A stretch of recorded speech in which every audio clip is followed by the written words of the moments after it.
All right, welcome back. Simply Bitcoin. We break down the news from Twitter, the daily fail, meme review, the software releases, the websites by plebes or plebs. Drop us a like, subscribe. We're going to the numbers. Let's check them. Number time. At the time of this recording, the block height is 689,163. The Bitcoin price, 36,195. Chain rewrite days, 985 total. Public lightning capacity, 1,641.13. Bitcoin versus gold market cap, 5.95%. Sats per dollar, 2,764.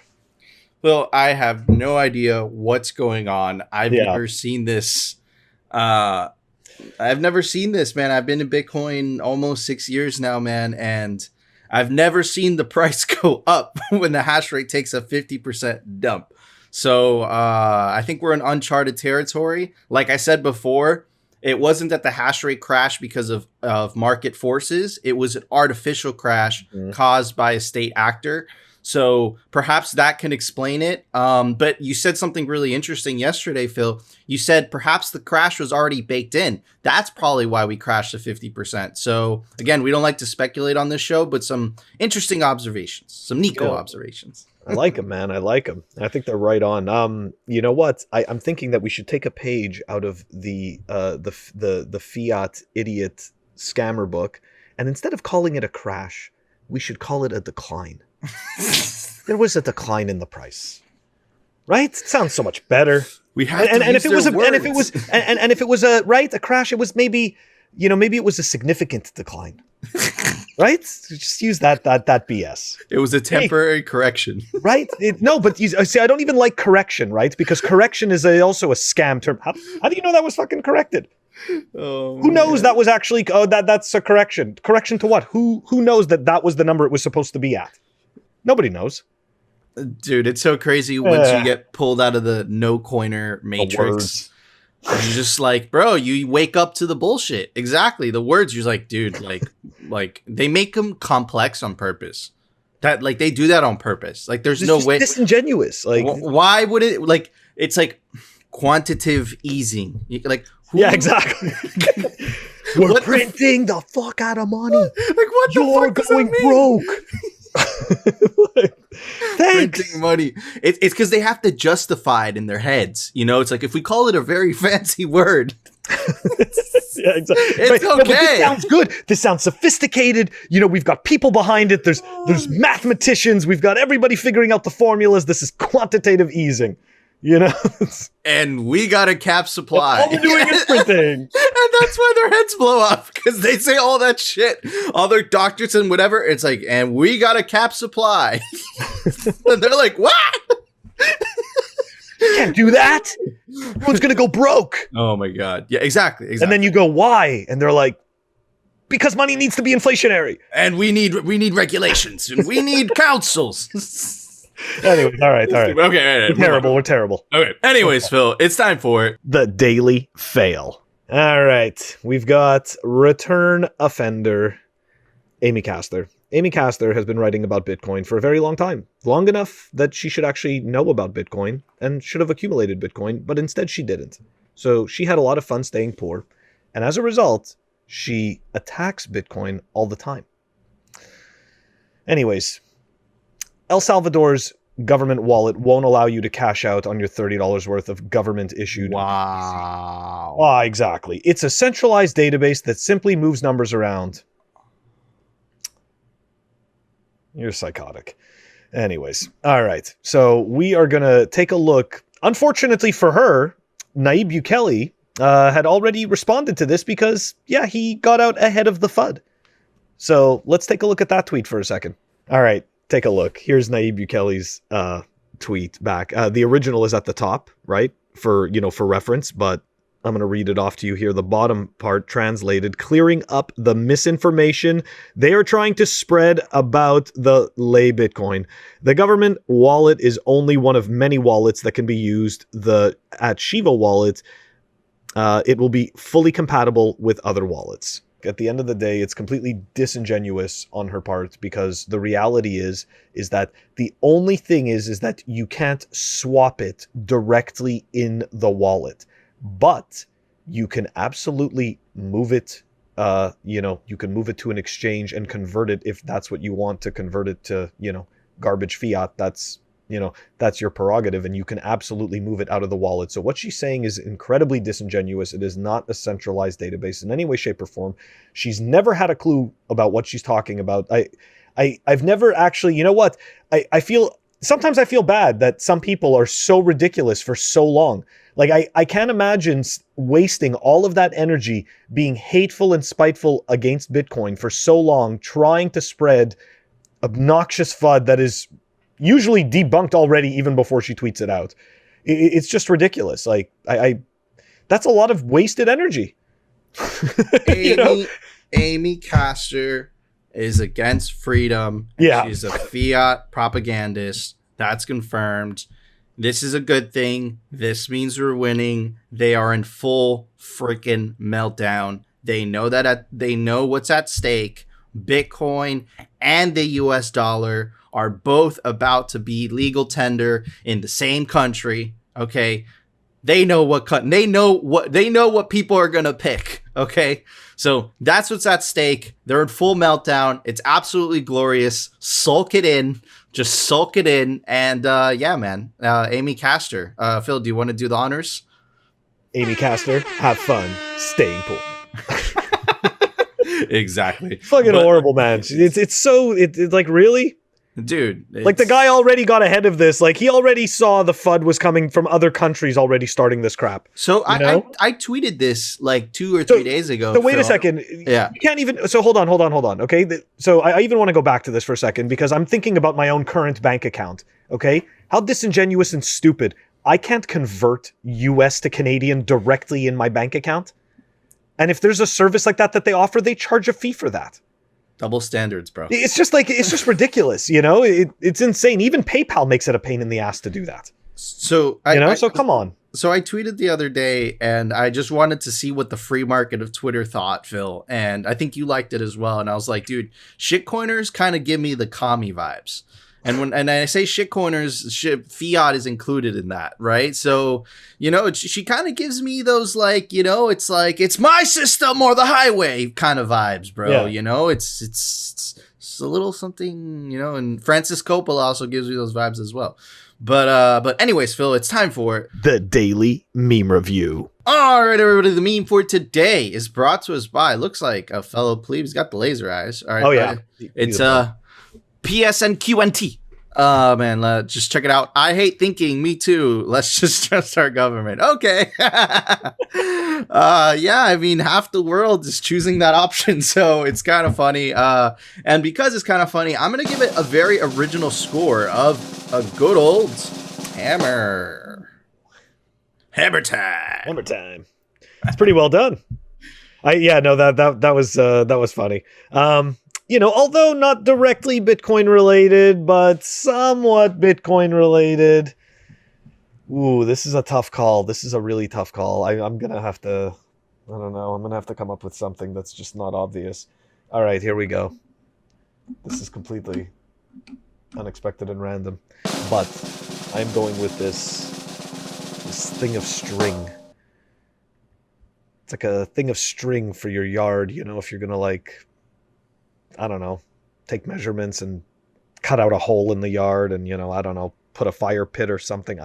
It's string. It's a thing of string. I like it. String and a hammer. You can think about all the possibilities with that, right? So many endless possibilities that we don't know because we haven't thought about it. The fuck out of here. Okay, but anyways, good, awesome. Some string and a hammer for an awesome meme. But anyways, Phil, it's time for the Daily News, sponsored by Crypto Cloaks. All right, everybody. We are simply Bitcoin. We like to focus on the signal, not the noise. And it's very important to keep an eye out on what your enemy is doing and what your enemy is thinking. Of course, enemy, when we say enemies, anyone who is against freedom, anyone who is against Bitcoin, right? And let's see what they're saying, right? One of those enemies is Stephen Hanke. Steve Hanke says, President Bukele's assertion that sending and receiving remittances in El Salvador via Bitcoin is cheaper than traditional methods is false. Bukele is delusional. That's an absolute lie. And of course, he links his fiat, economic, whatever. Remember, these universities, it's their incentive to support the current fiat system model. So they're going to come up with whatever type of bullshit study to support the narrative. But no, that's false. Western Union charges you 30%, which Strike, I think it's almost 0%, right? It's like point something percent. It's ridiculously cheaper. They're saving $30. They're saving 30%, right? And not only that, they're saving the trip that they have to take, some by bus, to Western Union to collect that cash. And there's usually gangs outside of the Western Union that collect a part of that, right? So it's like Strike solves all that. It solves the physical security issue. It solves the rent-seeking parasitic problem that Western Union and all those other rails have. So yeah, so Steve Hanke, again, fiat propagandist, absolute liar. He goes on to say another narrative. It's important, guys, that we have to stay on top of their narratives. We have to stay on top of them because this is how you debunk them. You debunk them with truth, right? This is how they are going to try to attack Bitcoin with these narratives. Anyways, move on to the next tweet. As El Salvador adopts Bitcoin, 5 other Latin American countries are considering similar initiatives. Like El Salvador, all of these countries score extremely poor on global corruption index. Phil, help me with that word. English, motherfucker, do you speak it? Indices? Thank you. Bitcoin is highly correlated with high levels of corruption. Right there. Yeah. Bitcoin is highly correlated with high levels of corruption. So already he says that the remittances, that the traditional system is better than Bitcoin. That's false. Right? Bitcoin is associated with high levels of corruption. He's planting that seed in your head. Right. To move on to the next article. This is an article by the Center and Economic and Policy Research by Dean Baker. Like most economists, I have always been a Bitcoin skeptic. The idea that it would be a useful alternative currency is laughable on its face. Well, that sounds very financially privileged of him. He obviously lives in a Western country, right, that doesn't experience hyperinflation, right? Anyways, to move on. But Bitcoin cannot be dismissed as just fun and illegal games. It turns out it is also a major contributor to global warming. But, right, all these bad things, but he still wants to tax it, right? So first and foremost, a tax on Bitcoin transactions would raise revenue, and I would propose a substantial tax on transactions of 1% annually, right? To continue, right? And again, this continues the pattern that we've been pointing out earlier. We just want to preface, we are apolitical on this show. We don't lean left. We don't lean right. We lean Bitcoin. But for some reason, it looks like the Democrats in the US are the ones that are anti-Bitcoin. We saw Elizabeth Warren have that professor from Stanford basically calling for an outright ban. She was saying that it was bad for environment. New York has the bit license, right? And if you see on the other side, on the Republican side, on the right side, not that they're any better, they've been very friendly to Bitcoin. Cynthia Loomis of Wyoming. We have the mayor of Miami, Francis Suarez. We have a mayor in Tennessee. So, we have Texas, you have the governor of Texas opening and being very friendly to Bitcoin miners coming in, right? But for some reason, I don't know, the left in the US has been anti-Bitcoin. But check out his statement. Government must have power to reverse crypto transactions. That's absolutely crazy. Democratic Representative Bill Foster of Illinois, co-chair, this is the funny part, Phil, co-chair of the House Blockchain Caucus, said Tuesday that laws must be passed to allow federal courts to identify digital asset holders and then reverse transactions in Bitcoin, right? So, guys, look, I'm trying to paint a picture, right, of what we have to face. What is the reality of the opposition? These are people that have influence, right? We have actual politicians. We have people writing. Dean Baker, I think he's a well-known fiat economist. Another one, a blue checkmark, Steve Hanke, right? And they're all just fudding. They're all just saying, listen, Bitcoin is for corruption. It uses too much energy, but we still want to tax it, apparently. It's used for nefarious activities. We need to be able to reverse Bitcoin transactions, right? And these narratives are going to increase the more and more Bitcoin actually becomes a bigger and bigger threat to central banking. We suspect that's going to be sooner than we thought, because El Salvador, like we've been saying, has fired the opening salvo.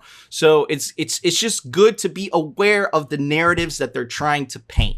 Right. So, Phil, what are your opinions on all that bullshit? Because that's really what it was. Yeah, it really is. And it's so tragic. Okay, so first off, what really upsets me about this whole thing is that I wanted to make this a fail and you used it for the news. But I still might use it. It doesn't matter. But I still might use it for the fail. No, because I went and got a whole chart of the Western Union, I believe, the prices, right? And in that Steve Hanke thing that he wrote, okay, he put together this, essentially from what I saw, and I obviously I could be wrong, but I saw that he priced everything up to $200 transferring. So he just assumes, I guess, that everybody's just transferring $200.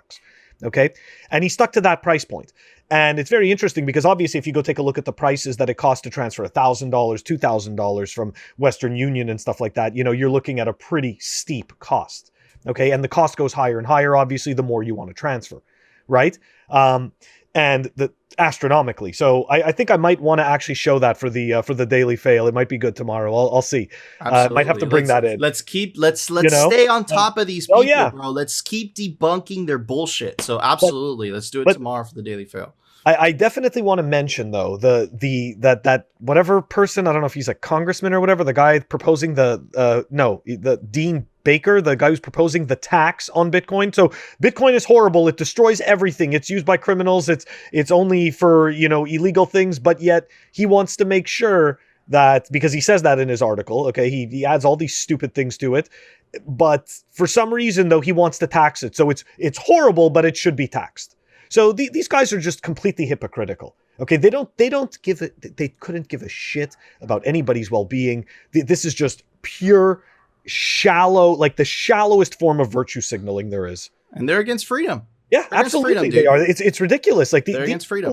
You know what? It's really it's a phenomenal thing to get a prisoner to demand their own shackles.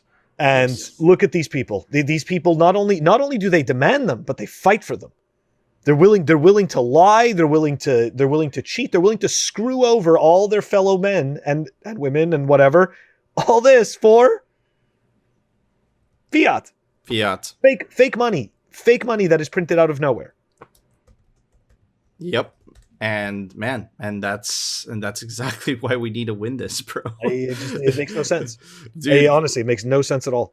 Like these people are just anti-human. Yeah, like man. That's what it is. It's they're crazy. They're crazy, man, and they're dangerous, and they're anti-human. They're anti-freedom, and man, it's just crazy. It's like it's a new version of slavery that they're for, apparently. And that, of course, is the fiat system. But anyways, Phil, we covered this a lot, okay, and we covered this a lot a couple months ago, and I remember telling you, Phil, that I felt bad covering it because it was so conspiracy theory and all that stuff. Right. So I just want to, kind of remind everybody, this is the famous "You'll own nothing and be happy" by the World Economic Forum.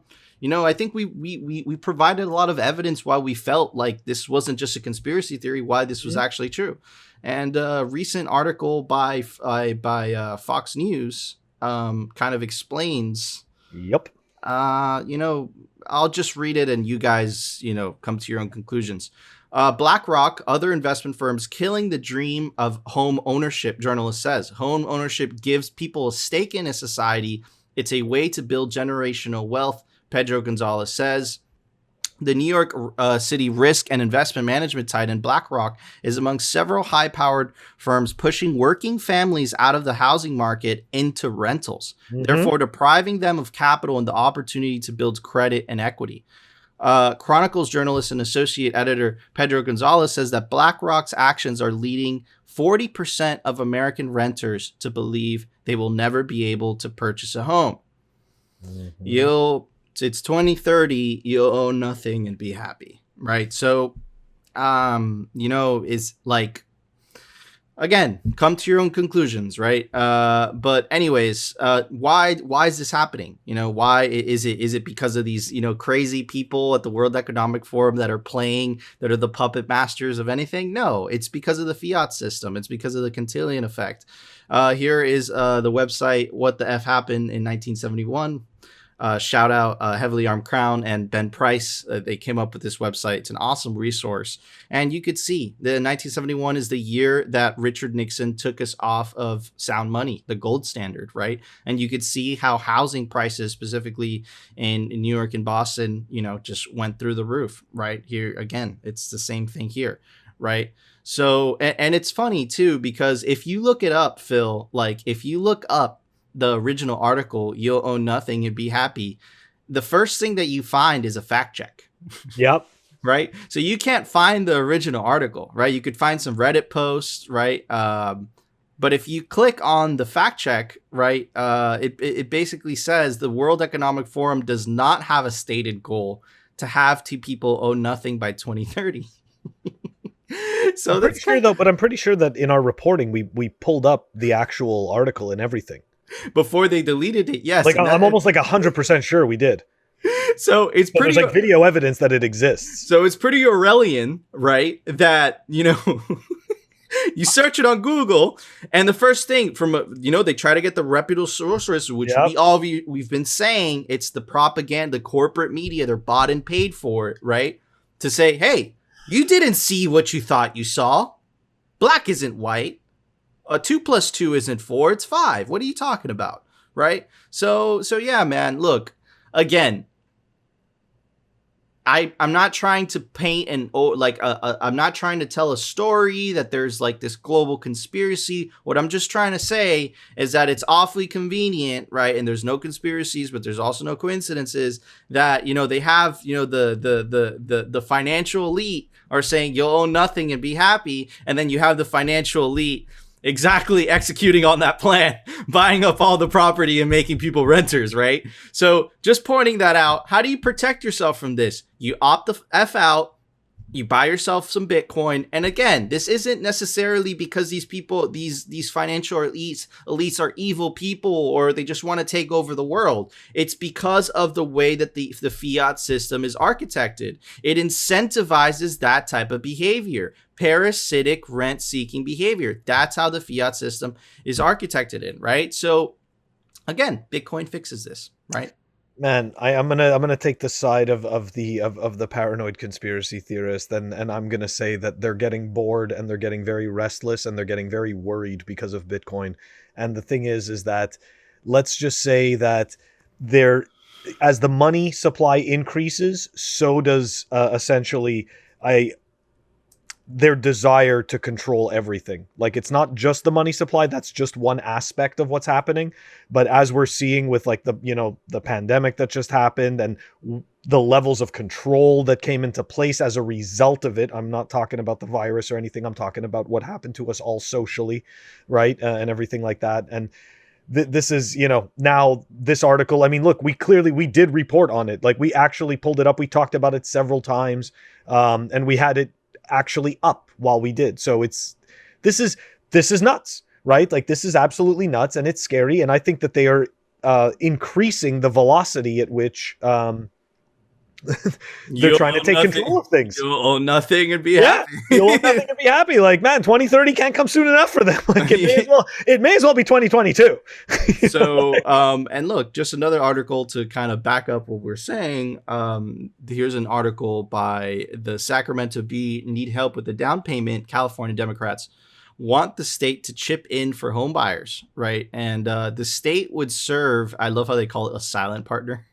So the state partially owns your home. Yes. I mean, don't get me wrong. They kind of, anyways, yeah. The banking system owns your home. The state would serve. Now it's not the bank. Remember, the central bank digital currencies, baby. Oh yeah. The state would serve as a silent partner to first owners in exchange for up to 45% ownership of a house. Right. And I wonder how much political influence comes with the state owning 45% of your house. Which way are you going to vote? I think I'm going to vote for the government that, and don't get me wrong, this is how they suck people in. I'm telling you, you get people look, this is one of the double-edged sword of all the social services, right? Being run by the government. Like, that's the double-edged sword, look, people that want smaller government aren't against cooperation to get services. It's quite the opposite. Okay. People want to cooperate. They just don't want to get fleeced to offer these services. And the thing is that governments, right? Like that's not their objective. That's not their objective at all. They are going to offer you a poor service. Would it be safe to say that governments are much bigger than they need to be because the state and the money has not been separated yet? Just like back, if you look in the Middle Ages, right, or in the Renaissance, right, the church and the state wasn't separated, and that gave the church tremendous amount of power, and it corrupted it inevitably. So would it be safe to say that the same thing is happening with money? Yeah, I'd agree with that. Absolutely. And to go back to this thing about the state owning, not half your house, 45% of your house. Yes, that is going to, what I was saying at the beginning about the double-edged sword. This is it, right? The more services they give you, right? A specific party, okay? Let's say a party of government gives you, you're more likely to vote for somebody, right, that aligns with, what is helping you. And think of our incentive model, right? If you're getting a bunch of services for free and this and that, and everything is costing a lot less, seemingly, you're going to vote for that party. Not necessarily, right? But I would say it's an incentive model, and you're going to vote for somebody aligned with your views. And if you get enough people sucking off the system, well, guess what? Those people outweigh the people that are actually, I'm sorry to say this, critically thinking, right? I'd like to think that everybody has, is critically thinking, but unfortunately that's not what's happening. Absolutely. And those people enslave themselves in the process, right? Yeah, they give up the freedom, right? For that sense of security that the government is, quote unquote, providing, right? So yeah, man, it's just, listen, if this stuff scares you like it should, right? Opt the fuck out. Buy some Bitcoin, self-custody it, and it's 2030, you'll own Bitcoin and you'll be happy. But Phil, there was a software release today. Why don't you tell everybody about it? Software releases. All right, this is it's a Bitcoin node OS, Lightning node OS, right? We're talking about Umbrel version 0.3.13 that was released. That's down below in the show notes. Awesome. Thank you, Phil. All right, guys, that was our show. You know what to do. If you enjoyed the show, smash that like button. It's getting slower. It's Tuesday. And of course, if you want to continue hearing the news from the Bitcoin perspective and the catastrophic fiat and shitcoin fails, definitely consider subscribing. And we will see you tomorrow for another episode of Simply Bitcoin. No coiners are salty.